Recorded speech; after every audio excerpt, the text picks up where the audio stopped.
céu é azul. Esse experimento faz parte do curso de Física, de Instrumentação para Ensino de Física da UFAL.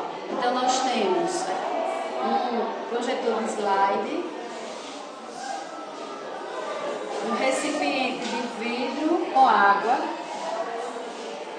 e a gente vai ver a refração da luz, ou seja, a passagem da luz branca por um meio do ar para outro meio da água e a reflexão disso na tela que vai representar o nosso céu.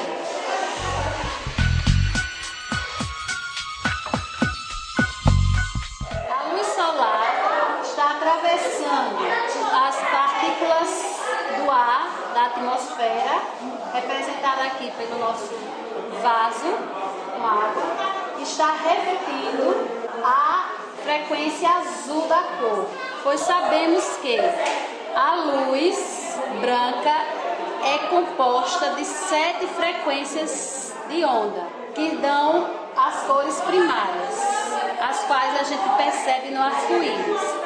Quando a luz branca é refratada, ou seja, passa de um meio, no caso o espaço, e entra em contato com as moléculas do nosso ar, da atmosfera, ela reflete a luz azul.